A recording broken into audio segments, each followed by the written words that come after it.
Terima kasih masih di Kompas Malam bersama saya Mario Sarong. Keluarga Peggy tak puas dengan penetapan tersangka Peggy oleh penyidik Polda Jabar. Keluarga menilai ada kejanggalan di penetapan tersangka Peggy. Kuasa hukum tersangka Peggy Setiawan alias Peron berencana mengajukan pra-peradilan. Kuasa hukum menilai penangkapan Peggy memiliki banyak kejanggalan. Keluarga berencana mengajukan pra-peradilan demi mendapatkan keadilan bagi Peggy sekeluarga. Menurut keluarga, Peggy bukanlah pria yang tinggal di desa Banjarwagunan seperti yang disangkakan oleh Polda Jawa Barat. Sebenarnya sih maunya kita sih jangan sampai salah tangkap yang dilakukan pada episode pertama gitu ya, katakan episode ini episode harusnya kembali lagi kalau memang mau tidak usah mengikuti alurnya pada proses sebelum 8 tahun yang lalu kan, karena terjadi salah tangkap ya dinolkan lagi lah gitu, dinolkan lagi. Pengacara keluarga almarhum Vina menilai Polda Jawa Barat tidak kooperatif dalam penanganan kasus pembunuhan Vina dan Eki yang terjadi 2016 silam. Tidak hanya itu, penghilangan 2 DPO Andi dan Dani juga jadi pertanyaan.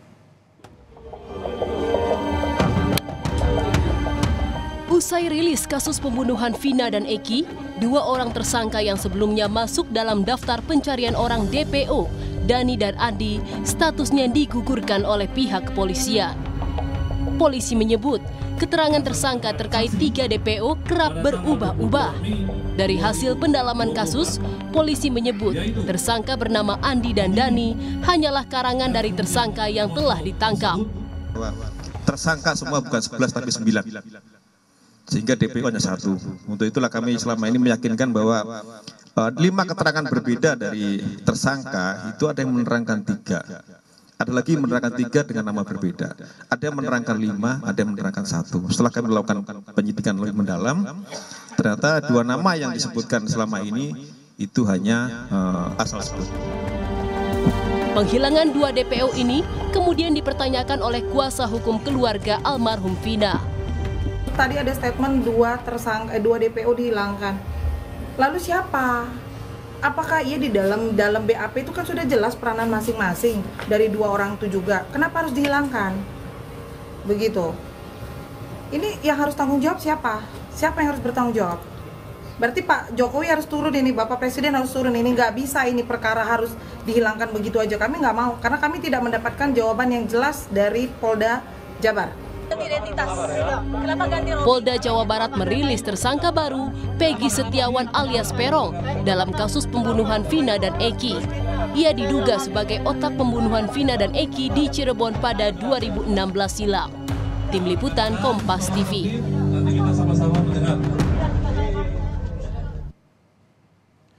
Saat ini polisi telah menetapkan Peggy Setiawan alias Peron sebagai pelaku utama pembunuhan Vina dan Eki di Cirebon pada 2016 lalu. Membahas soal perjalanan kasus ini telah bergabung bersama kita mantan Kapolda Jawa Barat tahun 2016-2017 Irjen Pol Purnawirawan Anton Carlian. Selamat malam Jenderal. Terima kasih. Selamat malam. Sudah bergabung dengan Kompas TV Jenderal. Terima kasih sudah bergabung. Jenderal, kalau kita melihat kasus ini dari 2016 hingga 2017 ada 2 Kapolda yang menangani. Anda dan juga Pak Bambang Waskito. Anda pada tahun 2016 di Desember. Pak, kalau kita melihat ini ada 2 DPO yang digugurkan, dihapuskan oleh polisi. Ini update terakhir. Kalau tanggapan Anda sendiri seperti apa? Menurut saya mencermati dihilangkannya DPO ini, kita tetap menjunjung tinggi ajas praduga tak bersalah. Di sini ada keraguan-raguan atau perbedaan pandangan dari alat-alat bukti yang dikumpulkan oleh Polri. Karena sebagaimana kita ketahui bersama, untuk menentukan status tersangka itu kan minimal ada 2 alat bukti yang sah. Nah, di sini ketika dikonfrontir antara saksi yang satu dengan saksi yang lain, dikonfrontir dengan alat bukti, disatukan fakta-faktanya, belum mengarah pada satu nama yang signifikan. Sehingga di sini dengan di sementara ini DPO ini mungkin dihilangkan, tidak berarti bahwa tidak akan bertambah, karena ini pun juga nanti dari hasil pemeriksaan dan pengembangan, apalagi sekarang sudah ada penangkapan baru yaitu saudara PS. Apabila nanti disidangkan dan dijadikan berkas, tentu saja ini akan ada pengembangan baru. Dan di sini pun juga pasti akan melibatkan ya yang sudah menjadi terpidana yang terdahulu. Oke, yang Jenderal. 8 orang ini. Oke, Jenderal, tapi kalau kita melihat di pengadilan sendiri sudah ingkrah bahwa ada 3 DPO.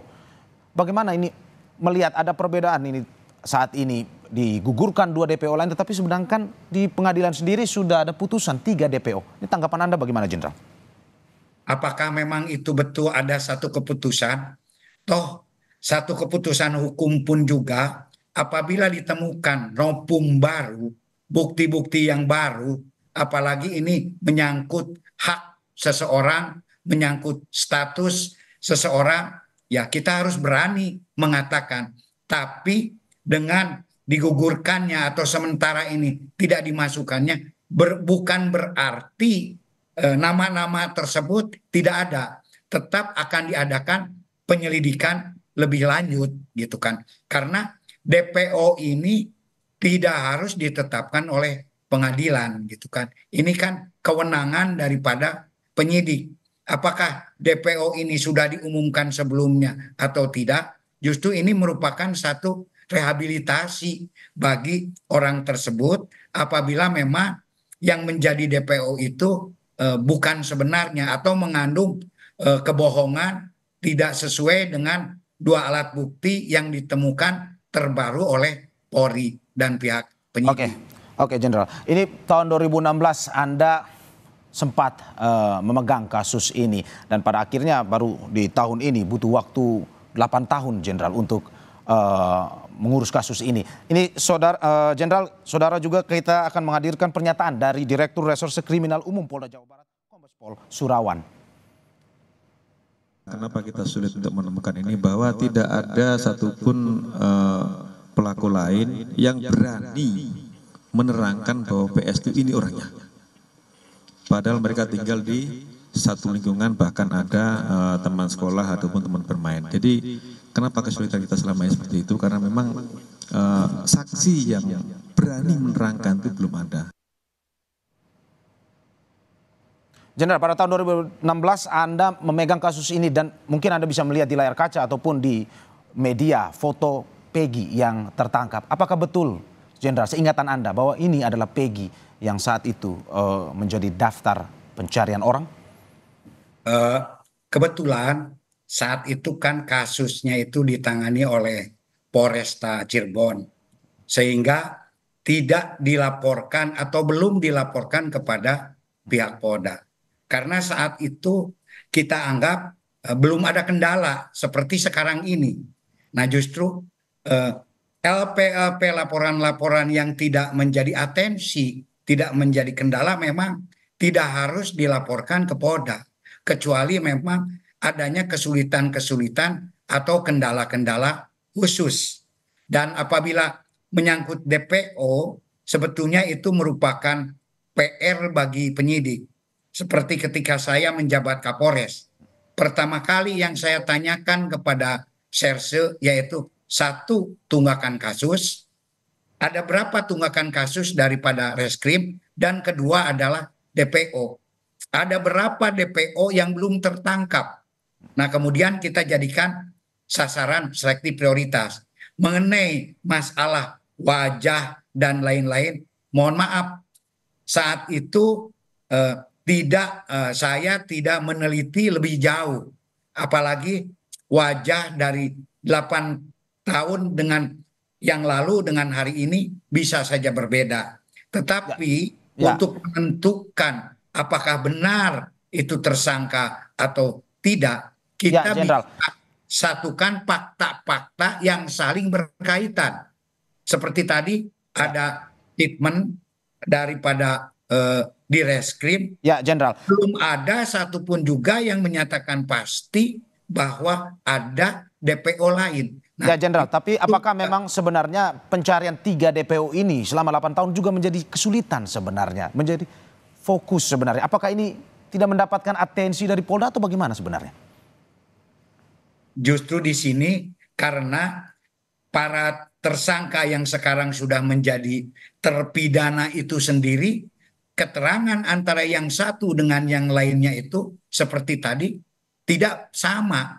Ada yang mengatakan iya dan ada yang mengatakan tidak. Kemudian fakta-fakta lain, alat bukti yang kita ketahui ada 5 alat bukti itu, baik mungkin surat, mungkin alat bukti yang lain, baik dari visum atau rekonstruksi TKP, ya, tidak menunjukkan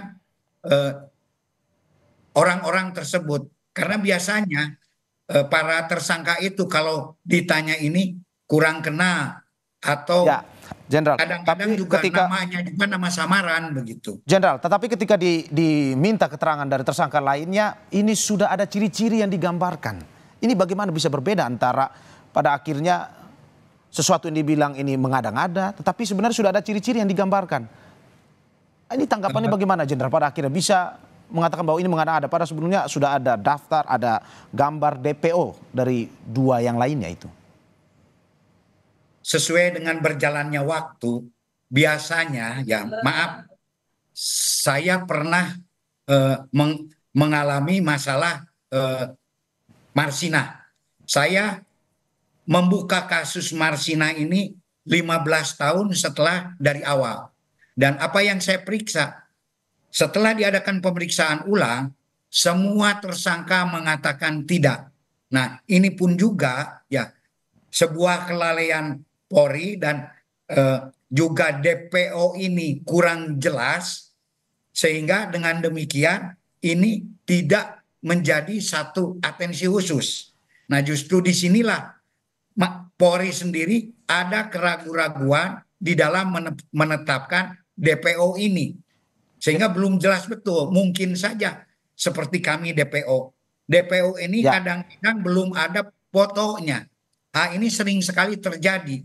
Kalau hanya ciri-ciri saja, itu kan belum bisa dipastikan. Jenderal, di sini DPO ini harus betul-betul tahu persis identitasnya.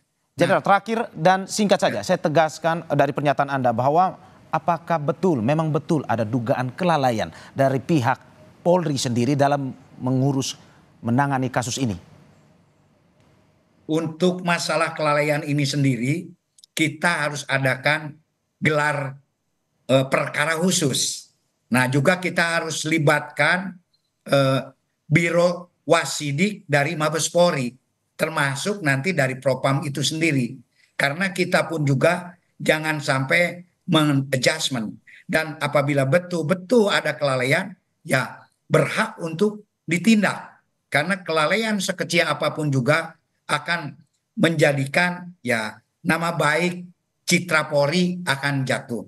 Jadi di sini kita harus betul-betul mengaudit kembali tentang penyidikan ini sendiri. Bagaimana dulu penanganannya? Apakah sudah maksimal ataukah memang ada kelalaian? Nah, kita pun juga saat ini belum bisa menentukan apakah ada atau tidak. Mungkin ada, mungkin saja tidak. Mungkin ada atau mungkin tidak, kita tunggu perkembangan selanjutnya dari kepolisian. Terima kasih Irjen Pol Purnawirawan Anton Carlian sudah bergabung bersama Kompas TV pada malam ini. Sehat selalu, Jenderal.